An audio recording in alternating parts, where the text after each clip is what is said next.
Salut à toutes et à tous, j'espère que vous allez bien. On se retrouve aujourd'hui pour une toute nouvelle vidéo.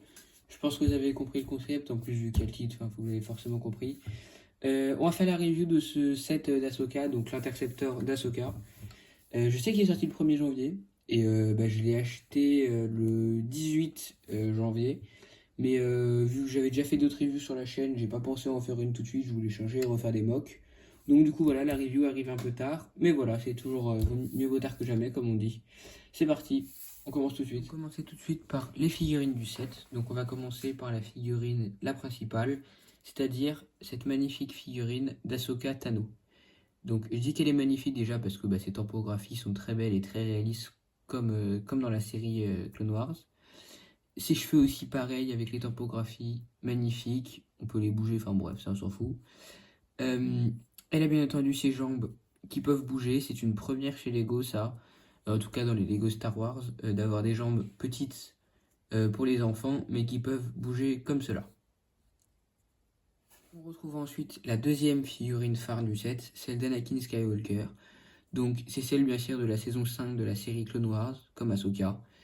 Elle est magnifique aussi, c'est presque la même, il me semble que c'est le même corps et le même bas que le Anakin du set littéralement du chasseur d'Anakin ou même de son interceptor. Donc bien sûr des typographies sur les jambes, uniquement à l'avant malheureusement, toujours pas de typographie à l'arrière et pas de typographie sur les bras non plus, voilà. Mais une typographie sur le dos quand même, et bien sûr accompagnée, tout comme Ahsoka, d'un sabre laser. Ensuite, la dernière figurine, la figurine du droïde d'Ahsoka Tano. Donc j'ai totalement oublié le nom, je suis désolé. Ceux qui savent, mettez-le en commentaire, parce que je me souviens plus du tout. Voilà, un droïde du coup qui est rouge, qui a lui non plus pas de typographie à l'arrière, c'est dommage encore une fois, mais bon c'est pas grave. Sa tête au moins en a, et voilà, c'est un droïde classique, hein, c'est un... Voilà, c'était tout pour les figurines, on regarde tout de suite. Le set n'est pas comme l'ancien intercepteur où il y avait une grosse pièce, mais c'est une nouvelle pièce de vaisseau que nous pouvons voir ici.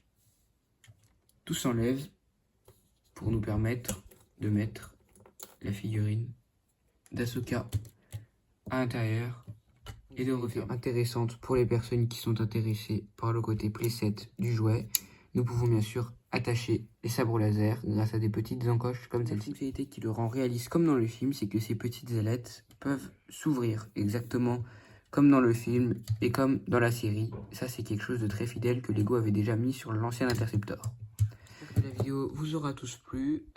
J'ai pas pu comparer malheureusement avec l'ancien Interceptor parce que d'Anakin.